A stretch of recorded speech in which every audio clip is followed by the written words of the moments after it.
कैसे ग्रहण करता है। जब ये वाला क्वेश्चन आपके परीक्षा में आएगा ना, तो आप लोग इस चित्र को भी जरूर बनाइएगा। बहुत सारे बच्चे सिर्फ थ्योरी लिख करके छोड़ देते हैं, लेकिन आप लोगों को यह चित्र बना करके बताना है कि किस तरीके से अमीबा भोजन ग्रहण करता है, जिसमें आपको बताना है कि यह अमीबा है। अमीबा का चित्र बनाना बड़ा आसान है, जैसे भी आप घुमा दीजिए हाथ, अमीबा का चित्र बन जाएगा। तो बाहर में भोजन है। फिर प्यारे बच्चों, आपको हम बार बार बताए हैं कि अमीबा क्या बनाता है। अमीबा भोजन, ये अमीबा अपने भोजन को पकड़ता कैसे है, आपको बताया है ना।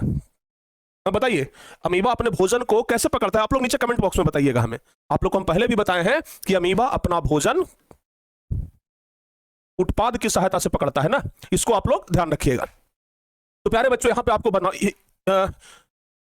इस फिगर में आपको दिखाना है कि अमीबा उत्पाद बनाया कैसे, फिर भोजन को अंदर कैसे, मतलब इस तरीके से आपको अमीबा वाला चित्र बनाना है। यह तो एकदम आसान है, आप लोग बड़े आसानी के साथ बना लेंगे कि अमीबा अपना भोजन कैसे पकड़ता है। जब भी ये क्वेश्चन आ जाए तो इस चित्र को आप लोग जरूर बनाइएगा। ये तो आसान चित्र है, इसको आप लोग जरूर बना लीजिएगा। उसके बाद दूसरा नंबर आता है मानव पाचन तंत्र। प्यारे बच्चों, पाचन तंत्र का चित्र बनाने के लिए आता है। और यहां पर जो भी आप सामने हमारे चित्र देख रहे हैं, यह हाथ से ही बनाया हुआ पाचन तंत्र है। अगर आप सोचिए इस तरीके से अगर आप चित्र बना लेंगे, किसी का मजाल है कि आपका 1 नंबर भी काट लेगा, 1 नंबर आपका कोई नहीं काट पाएगा। तो आप मानव पाचन तंत्र का चित्र बनाने का पूरा प्रैक्टिस करिएगा, 2-3 बार प्रैक्टिस करिएगा जरूर एग्जाम से पहले। मानव पाचन तंत्र बहुत इंपॉर्टेंट है, इसका आप लोग चित्र बना लीजिएगा। मानव पाचन तंत्र के बाद है मानव उत्सर्जन तंत्र।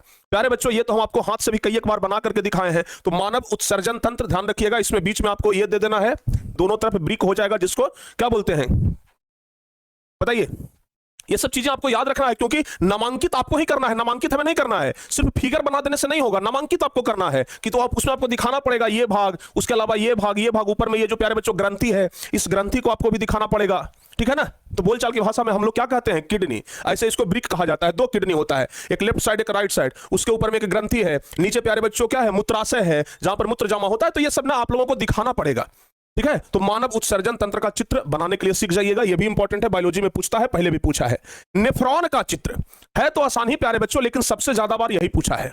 नेफ्रॉन का चित्र सबसे ज्यादा बार यही पूछा है, और यह बनाना कोई बहुत कठिन कार्य नहीं है, आराम से आप लोग बना सकते हैं। तो नेफ्रॉन का चित्र भी बनाने के लिए आप लोग समझ जाइएगा, नेफ्रॉन का चित्र भी आप लोग जरूर बना लीजिएगा, ठीक है ना। तो नेफ्रॉन का चित्र प्रयास करिएगा, क्लास में बहुत बार आप लोग को प्रैक्टिस करवाए हैं। नेफ्रॉन के बाद फिर प्यारे बच्चों आता है किसका बारी, तंत्रिका तंत्र, जिसमें आप लोग को बताए हैं बीच में केंद्रक है, ये ऊपर में डेंड्राइट्स है, इस तरीके से एक लंबा क्या खींच देना है, पूंछ के जैसा खींचना है। तो इस तरीके से करके आप मानव तंत्रिका तंत्र का चित्र बनाइएगा, ये भी इंपॉर्टेंट है। इसके बाद मानव मस्तिष्क, देखिए हाथ से ही बनाया हुआ ये चित्र है मानव मस्तिष्क का। तो मानव मस्तिष्क भी बायोलॉजी में इंपॉर्टेंट है, और बायोलॉजी में अगर चित्र बनाने के लिए आता है तो मानव मस्तिष्क का भी चित्र बनाने के लिए आ सकता है। तो आप लोग मानव मस्तिष्क का भी चित्र प्यारे बच्चों जरूर बनाइएगा, ठीक है ना। मतलब घर पर प्रैक्टिस आपको करना है। उसके बाद फिर फूल का चित्र, ये वाला तो भाई बहुत इंपॉर्टेंट है। अगर हम इसको वेरी वेरी इंपॉर्टेंट लिख देना तो कोई गलत बात नहीं होगा, बहुत ज्यादा महत्वपूर्ण है, वेरी वेरी इंपॉर्टेंट, फूल का चित्र बनाना, ठीक है ना। फूल का चित्र आपके परीक्षा में आएगा कि पुष्प का नामांकित चित्र बनाइए, तो आप लोगों को इस तरीके से बनाना है फूल का चित्र। पुष्प मतलब फूल, तो पुष्प का चित्र बनाने के लिए आता है, तो इसका चित्र प्यारे बच्चों आप लोग इस तरीके से बना सकते हैं। अच्छे तरीके से इसका चित्र बनाने का पूरा प्रयास करिएगा। और उसके बाद फिर मानव जनन तंत्र, मानव में मादा जनन तंत्र है प्यारे बच्चों। ये एक होता है मादा जनन तंत्र और एक होता है नर जनन तंत्र। यहां पे मादा जनन तंत्र है, बड़ा सिंपल चित्र है, ज्यादा कोई इसमें आप लोगों को कॉम्प्लिकेटेड चीजें नहीं दिखेंगी। तो आप लोग आराम से मानव जनन तंत्र का चित्र बना लीजिएगा। और अब सबसे लास्ट में आता है प्यारे बच्चों नर जनन तंत्र। तो मानव जनन तंत्र में नर जनन तंत्र और मादा जनन तंत्र दोनों का चित्र आपको बनाने के लिए आना चाहिए। तो नर जनन तंत्र का भी चित्र बना लीजिएगा और मादा जनन तंत्र का भी चित्र बनाइएगा। तो कुल मिलाकर के यही प्यारे बच्चों आप लोगों को बस समझना है। सबसे पहले अमीबा का, ये तो कोई कठिन है ही नहीं है, इसको तो हम मानते ही नहीं है कि आपको प्रैक्टिस करना पड़ेगा। पहला नंबर आपको मानव पाचन तंत्र ध्यान रखिएगा, दूसरा नंबर मानव उत्सर्जन तंत्र, उसके बाद तीसरा नेफ्रॉन का चित्र, ये भी बहुत इंपॉर्टेंट है, वेरी वेरी इंपॉर्टेंट है, इसको भी आप लोग कर लीजिएगा वीवीआई, ठीक है ना, बहुत इंपॉर्टेंट है।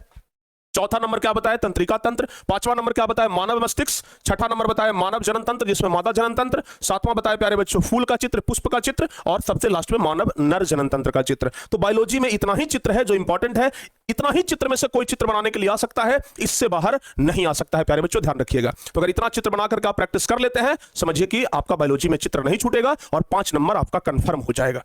तो आज ही आप लोग प्रैक्टिस करिएगा, खुद से बनाने का प्रयास करिएगा और बना करके भेजिएगा जरूर हमें, ठीक है ना। बना करके आप हमारे व्हाट्सएप पर जरूर भेजिएगा, जिसका नंबर है 6207 391011। इस नंबर पे बना करके भेजिएगा ताकि हम देख सके कि आप लोग अपने हाथ से किस प्रकार का चित्र भी बना पा रहे हैं। तो बना करके जरूर भेजिएगा, ठीक है ना। तो उम्मीद करते हैं कि अब आप लोगों का डाउट क्लियर हो गया होगा कि बायोलॉजी में कौन कौन सा चित्र इंपॉर्टेंट है। अगर इतना कर लेते हैं तो यकीन मानिए बायोलॉजी में चित्र नहीं छूटेगा। तो प्यारे बच्चों, ये वीडियो आपको कैसा लगा? इस वीडियो का बहुत दिन से आप लोग को इंतजार था, जरूर कमेंट करके बताइएगा। आगे फिर मिलते हैं आपसे हम क्लास में, तब तक के लिए